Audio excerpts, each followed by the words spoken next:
यमुना नदी के किनारे खड़ी सफेद संगमरमर की वो इमारत जिसे देखने के लिए हर साल दुनिया भर से लाखों लोग भारत आते हैं। कोई उसे मोहब्बत की सबसे बड़ी निशानी कहता है, तो कोई मुगल वास्तुकला का शाहकार, तो कोई दुनिया का 8वां अजूबा।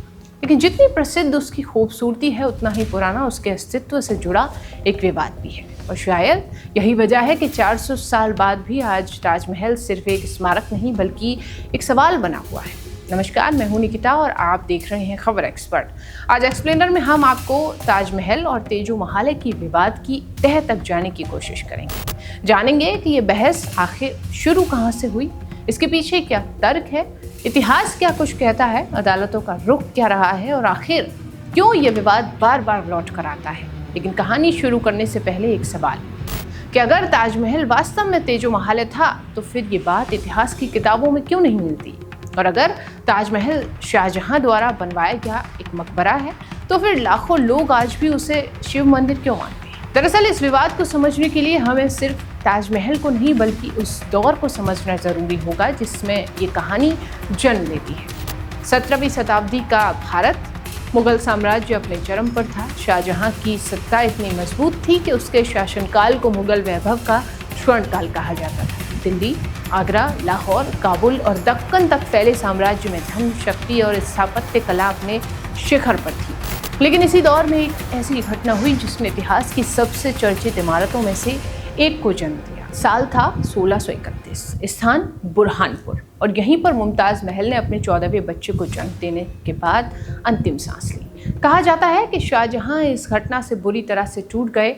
इतिहासकार लिखते हैं कि कई दिनों तक वो सार्वजनिक रूप से दिखाई नहीं दिए। उसके बाल सफ़ेद होने लगे और उसका स्वभाव भी बदल गया। और यहीं से शुरू होती है उस स्मारक की कहानी जिससे दुनिया आज ताजमहल के नाम से जुड़ी। लेकिन दिलचस्प बात यह है कि इस इमारत को आज प्रेम की सबसे बड़ी निशानी कहा जाता है। उसके निर्माण को लेकर भी इतिहास में कई बड़े सवाल मौजूद हैं। ताजमहल को बनने में लगभग 2 दशक लगे। हजारों कारीगर, पत्थर तराशने वाले कलाकार, सुलेखक और इंजीनियर इस परियोजना से जुड़े। राजस्थान से संगमरमर आया, मध्य एशिया से कलाकार बुलाए गए, फारसी डिज़ाइन और भारतीय शिल्पकला का मेल हुआ और फिर यमुना के किनारे एक ऐसी इमारत खड़ी हुई जिसने दुनिया को हैरान कर रख दिया। लेकिन यहाँ एक बात गौर करने वाली है। ताजमहल बनने के बाद लगभग 300 वर्षों तक किसी बड़े स्तर पर यह सवाल नहीं उठा कि ये मकबरा नहीं बल्कि मंदिर है। न मुगल काल में, न मराठा काल में और न ही अंग्रेजी शासन के शुरुआती दौर में। तो फिर आखिरकार ये सवाल आया कहाँ से? यहीं से कहानी का दूसरा अध्याय शुरू होता है।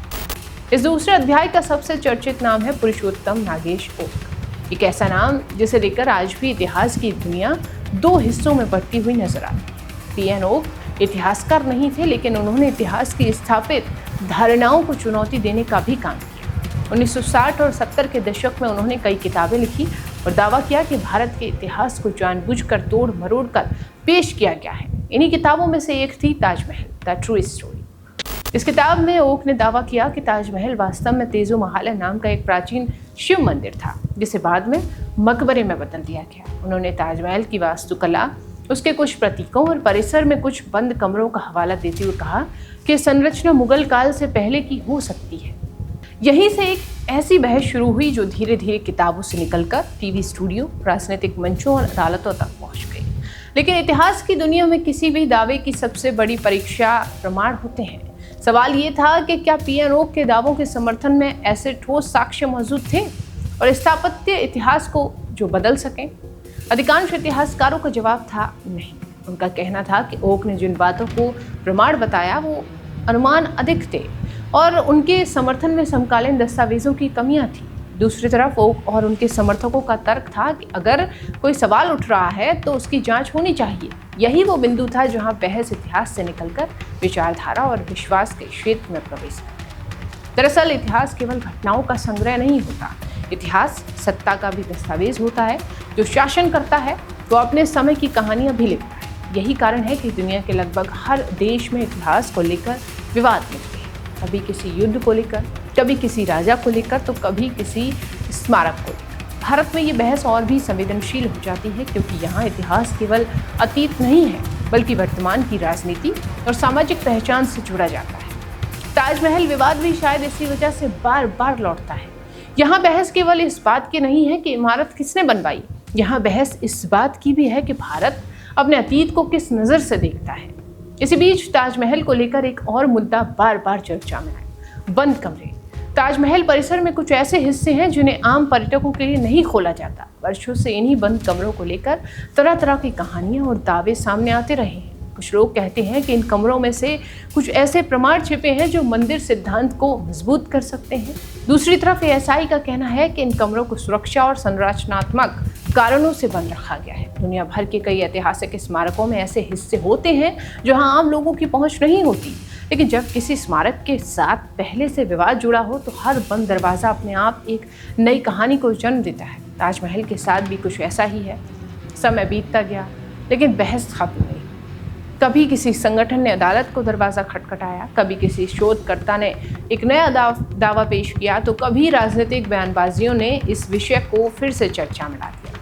हर बार एक ही सवाल दोहराया, क्या ताजमहल की फिर से जांच होनी चाहिए? क्या वैज्ञानिक सर्वे कराया जाना चाहिए? क्या बंद कमरों को खोला जाना चाहिए? और हर बार इसके जवाब में दूसरी तरफ से कहा गया कि इतिहास को केवल संदेह के आधार पर दोबारा नहीं खोला जा सकता और ना ही दोबारा लिखा जा सकता। यहीं पर भारतीय पुरातत्व सर्वेक्षण यानी कि एएसआई की भूमिका सबसे महत्वपूर्ण हो जाती है, क्योंकि किसी भी संरक्षित स्मारक के बारे में आधिकारिक रिकॉर्ड और संरक्षण का काम उसी संस्था के पास होता है। एएसआई लगातार ये कहता रहा है कि उपलब्ध ऐतिहासिक दस्तावेज, स्थापित अध्ययन और संरक्षण रिकॉर्ड ताजमहल को शाहजहां द्वारा निर्मित मकबरे के रूप में स्थापित करते हैं। कई पुरातत्व विशेषज्ञों ने भी ये मत रखा, लेकिन दूसरी तरफ सर्वे की मांग करने वालों का कहना है कि यदि सब कुछ स्पष्ट है तो फिर आधुनिक तकनीक के माध्यम से जांच कराने में हर्ज क्या है। यही वो तर्क है जिसने इस विवाद को जीवित रखा है। शायद यही वजह है कि हाल के वर्षों में जब भी अदालतों में इस विषय से जुड़ी याचिकाएं पहुंची तो न्यायपालिका को भी बेहद सावधानी से कदम रखना पड़ा, क्योंकि अदालत के सामने केवल एक ऐतिहासिक प्रश्न नहीं होता बल्कि उसके साथ करोड़ों लोगों की भावनाएं भी जुड़ी होती हैं। हालांकि अदालतों ने बार बार ये स्पष्ट किया कि न्यायालय इतिहासकार की भूमिका नहीं निभा सकता। अदालत का काम उपलब्ध साक्ष्यों और कानूनी आधारों को देखना है, न कि किसी ऐतिहासिक सिद्धांत को लोकप्रियता के आधार पर सही या गलत साबित करना। लेकिन इस पूरी कहानी में सबसे दिलचस्प बात यह है कि 400 साल बाद भी ताजमहल का वास्तविक आकर्षण शायद उसका संगमरमर नहीं है, उसका आकर्षण वो रहस्य है जो लोगों के मन में जीवित है। जब कोई व्यक्ति ताजमहल को देखता है तो वो केवल एक इमारत नहीं देखता, कोई उसमें प्रेम की कहानी देखता है, कोई मुगल वैभव की झलक देखता है, तो कोई स्थापत्य कला का चमत्कार देखता है, तो वहीं कुछ लोग उसमें एक अनसुलझा प्रश्न भी देखते हैं। यही कारण है कि ताजमहल दुनिया के उन दुर्लभ स्मारकों में शामिल हो गया जिनकी पहचान केवल उनकी सुंदरता से नहीं बल्कि उनके इर्द गिर्द चलने वाली बहसों से भी जानी जाती। शायद ताजमहल का सबसे बड़ा रहस्य ये नहीं है कि उसके बंद कमरों में आखिर क्या है, शायद सबसे बड़ा रहस्य ये है कि 4 सदियां गुजरने के बाद भी ये सवाल जीवित आखिर क्यों है। क्यों हर पीढ़ी इस इमारत को देखकर उसके अतीत की नई व्याख्या करने लगती है, क्यों हर दौर अपने अपने उत्तर खोजता है, और क्यों इतिहास, आस्था, राजनीति और पहचान की चारों धाराएं आकर इसी एक इमारत के सामने मिल जाती हैं। हो सकता है आने वाले वर्षों में नए नए सर्वे हों, नई याचिकाएं आएँ, नए दावे सामने आएँ या फिर पुराने दस्तावेजों को भी अंतिम मान लिया जाए। लेकिन फिलहाल इतना तो तय है कि ताजमहल केवल संगमरमर से बनी कोई इमारत नहीं है, वो भारत की सबसे लंबी चलने वाली ऐतिहासिक बहसों में से एक का प्रतीक है। और शायद इसी वजह से ताजमहल आज भी सिर्फ देखा नहीं जाता, उसे समझने की भी कोशिश की जाती है। देखते रहिए खबर एक्सपर्ट, मेरे यानी निकिता के साथ।